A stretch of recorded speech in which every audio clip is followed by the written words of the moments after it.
So, Megan, what were your initial thoughts on the changing face of evil? Ooh, my initial thoughts, things are getting intense here at the far end of the galaxy.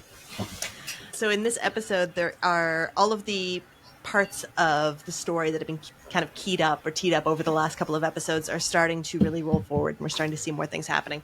Tons of stuff went on in this episode. We had major space battles. We had some big reveals of what was going on with Kai Winn, with the Federation, with the disease that the founders have, with the new Cardassian Liberation Front. So kind of my big, I guess, emotional takeaway from this episode was I didn't think Star Trek could ever make me feel sympathy for a Cardassian, but there you go. I was definitely feeling it in this episode. And so I think the idea of what is evil was really played with a lot in this episode, and Kai Winn is dealing with it really directly in a lot of different ways. And I think DeMar and the Cardassians who are now joining the Liberation Front are really looking at what does it mean to have partnered with this other organization, with this other force, with this evil. And so I think the decisions being made on both of those ends have been really interesting. Murphy? Yeah, it's funny you say it never had sympathy. I never thought Star Trek would make me have sympathy for a Cardassian. You really should go and watch a TNG episode called The Wounded, where a Cardassian comes into 10 Forward on the Enterprise, and he really tries to make friends with O'Brien.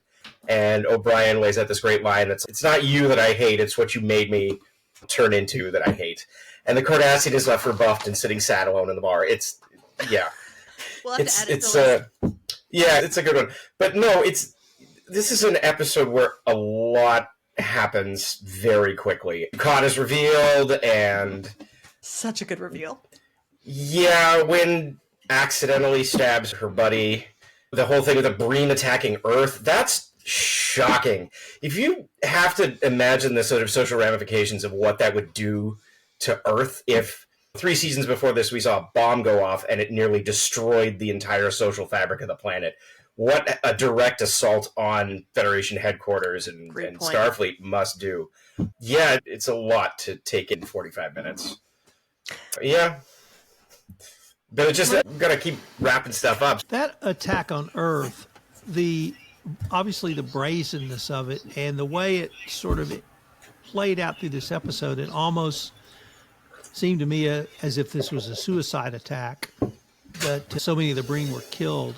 But at one point, Bartok, in an almost throwaway line, after complimenting the Breen for their audacity and aggressiveness, said, "We didn't even try that," meaning the Klingon Empire. And I couldn't tell from the way the line, it was a throwaway line, but I couldn't tell if it was admiration or sadness. It was, gosh, we could have done that. But just to penetrate the defenses all the way through, and as Megan and I know about the solar system's defenses from our extensive look at Wolf 359, they are pretty thick once you get to the planet formerly known as Pluto. So that was an interesting little tidbit for me. But for me, probably the biggest thing in this episode was the loss of the Defiant. Yeah. And the Defiant, in many ways, came to, at least to me, to be its own character, but it was almost an extension of Sisko as well. For those new to this series, Sisko was part of the original engineering team that built the Defiant, and indeed in episode 1, he leaves his assignment from the Defiant as an engineer to become the chief honcho on Deep Space Nine. And he struggles with whether that was actually an assignment he wanted to leave because he was so proud of it and enjoyed the work so much. But the Defiant was built in response to the attack at Wolf 359. And the thing that surprised me about the Defiant is it didn't seem to have new technology, or there wasn't a breakthrough technology. It just had more of. It was faster. It had more firepower. It looked cooler. It went faster. I guess it had cloaking, so that was certainly a technological gift from one of our former enemies, now one of our allies. But I could never quite figure out what the Defiant was going to do when it was confronted with a Borg cube. Nevertheless, for the war they were in, it was a fabulous warship or battleship or raider, whatever it was. Yeah. And it really was something that had become to me a part of the entire episode, almost as a character. And I mentioned, I think last episode, in the opening sequence, they show it docking on Deep Space Nine, and I'm still just in awe of that, how they would dock on the space station. And I just thought that was a great visual. And of course, Sisko and O'Brien have words to say about the ship. And most poignantly, you have to say Sisko, but O'Brien as well. When you're the chief engineer or the chief, that baby is yours. And I can remember interviewing U.S. Air Force veterans from the Gulf War, a woman who was a mechanic on a bomber crew. She wasn't on the bomber crew, she was a mechanic. And she said, that's my bird, period. I work on it, it's mine, and I'm responsible for it.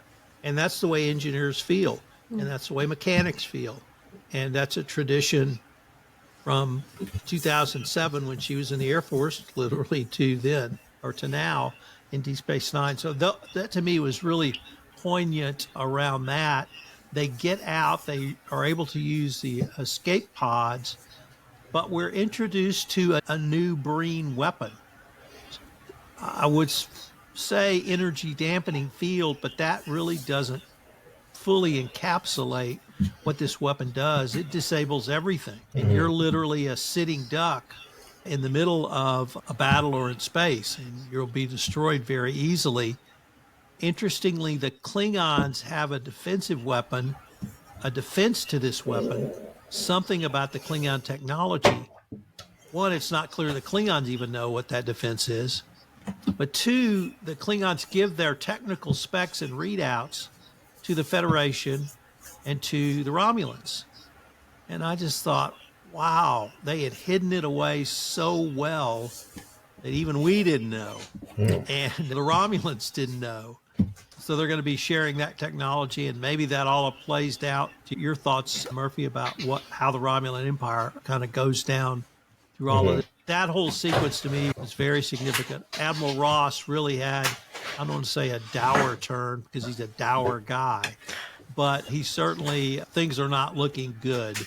And in this episode, this is the last of a 4-part mini arc within the 9-part arc, and we'll kind of change arcs in the next episode, but things aren't looking too good for the good guys here. Yeah. Yeah, I thought there was something really interesting that happened after that space battle. And I shared those feelings, Tom. Watching them abandon the Defiant was rather heartbreaking. Like that was a hard moment. But when then Wei-Yun and the Founder were talking about the results of the battle, and the Founder's very pleased and passed my compliments to the Breen. And Wei-Yun says, excellent. We'll go and destroy all of those little escape pods. And when the Founder said, no, don't do that, it hit me for the first time that they had kind of switched from a war of like territory and weapons and fighting to a war of terror, with the attack on Earth at any expense of Breen lives, which I'm sure they care deeply about, and then letting the survivors go and tell the tale of this horrible, like, it was really kind of, it struck me as a shift in tactics. And I wonder how much of that is a desperation about the illness that the Founders are feeling. There really, it does seem to be a change in how they're approaching the psychological aspects of the warfare. I think this was kind of the first episode where I felt like they really did that, rather than just being brute force. They're now trying to fight the mental war too. Yeah. Let me play that scene out a little bit more, because I saw something not different, but in addition to what you saw, Megan, and you're spot on, which is where Wei-Yun says, let me tell the Breen, congratulations. And she says, I don't care. I don't care what they do as long as they win. Yeah. And even if the Founders had changed, in that moment I saw pure evil. Yeah. She didn't care about the Breen. She didn't care about the Cardassians. She didn't care about Wei-Yun. They probably don't care about the Jem'Hadar. They just don't care, and they will sacrifice anyone to achieve their goals, or anyone who stands in their way. You raise a really interesting point there, and I noticed something in that interaction as well. And going back and looking at other examples of this, the Dominion has bred the Vorta, and they've bred the Jem'Hadar to worship them as gods. But if you notice, every time or another Vorta scrapes or bows towards the Founder, it's not sort of happiness that the Founders exude. They look extremely put out. They look almost just, they have lost all respect. Like the Vorta says, the Founder is wise in all things. And she just gives him this look that's, you are just the lowest form of life I can possibly think of. And you're right, it's her interaction with, I really could care less what the Breen wanted. Like, I couldn't give anything. It's just this attitude of, like, ancient apathy.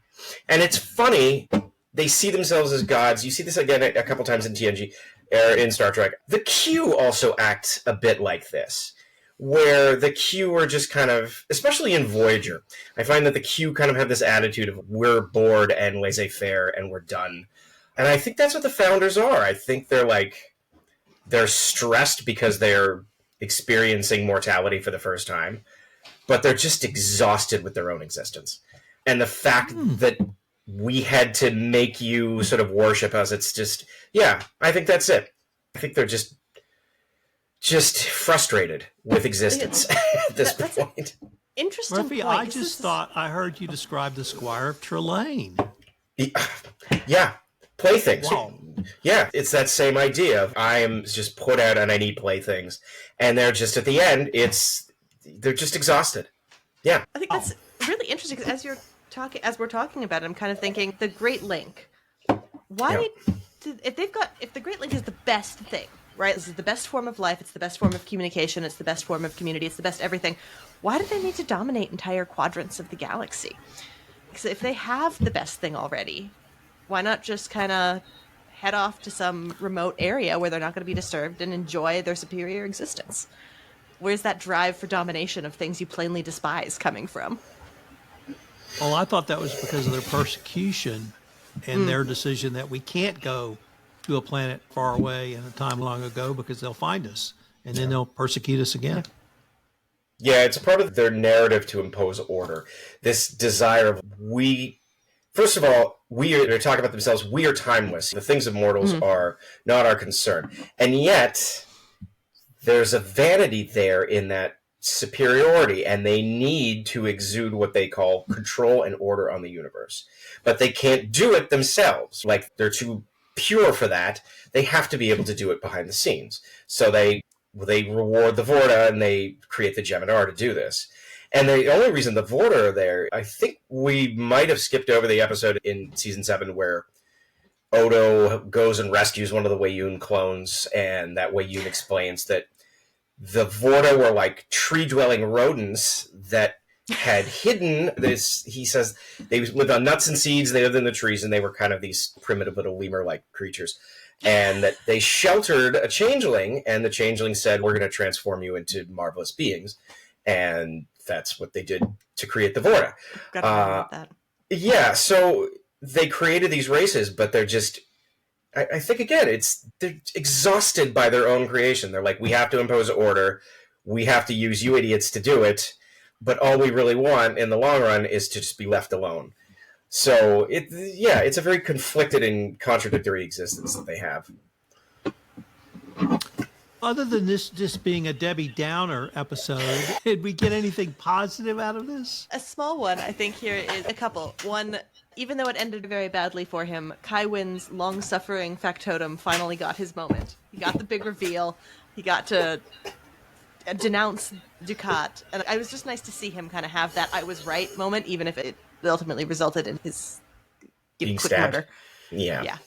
But I'm glad he got that little moment beforehand. And the other thing I really liked about this, and this was a small thing, how unutterably delightful was Bashir and Miles playing with their Alamo mock-up to develop strategies for their their holodeck program. Just, for a second, I thought it was a game of Risk. And I thought they were learning how to play Risk. And I also, for the first time, really liked Ezri and Worf's interaction. Them as bros, kind of gossiping. Much better way of interacting. I really enjoyed that for them. Did you like that little moment in the beginning where Cassidy stole Sisko's peppers and then burned them? And he's so mad. Oh, I felt for him. Nobody touches my peppers. I had some sympathy for that. Yeah. Peppers are really hard to grow. Yeah. So when I was 12, I built that same model of the Alamo. Amazing. And that is the founding myth of the great state of Texas. And I know as much about that battle as anyone. They more or less have it. But there's Would a one Klingon commander have helped the issue? No. They had 187 men facing 5,000 in a 1,000 acre, or 100 acre fort. Do you think they make a good choice later on when they ask Odo to join them in the holodeck and they make him play Santa Anna? It's kind of interesting. Or I was at a conference once where a speaker said, okay, you guys are all the Alamo. You're the last line. And I raised my hand and I said, I really appreciate that analogy, but you have to remember, Last Stand battles end poorly, very poorly, and everyone was slaughtered. Yeah. Yes. One other thing I'd like to bring up, not about the Alamo. Nog. We have just 30, 60-second scene, maybe, when the Defiant's leaving. I know he's on the Defiant through the entire battle, but the first scene when they're getting ready to leave on the Defiant to go to the battle, it's his first battle, and he is very nervous, and he can't stop talking. And although Worf didn't do it, he basically told him to shut up and should have just hit him across the ears. But I don't want to say that was cute, but it was the first time we'd really seen someone going into their first battle, and I was pleased to see it was Nog. He's obviously now a Star Trek officer, at least been given a battlefield commission, and one more level up for Nog. Yeah. He's still dealing with PTSD, right? He's still dealing with the loss of his leg, and when he's on that asteroid and they're fighting the Jem'Hadar and he loses his leg, and then I think Quark ends up saving him at one point. But he goes through a lot of emotional turmoil in the later half of the season.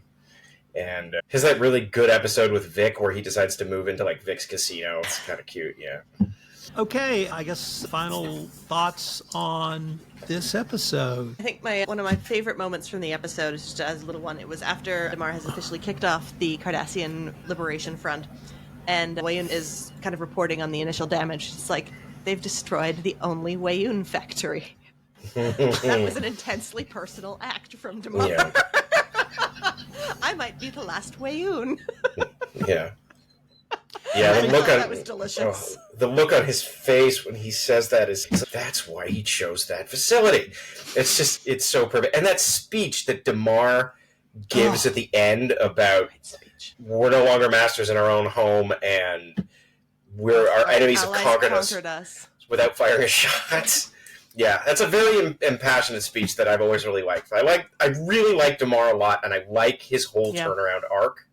And I like that his new DeMar, I guess if he's the Leggett, his sort of assistant there, is played by an actor I really like a lot, an actor named John Vickery, who is in a whole bunch of different stuff. But he's been in Star Trek, he's been in all kinds of sci-fi.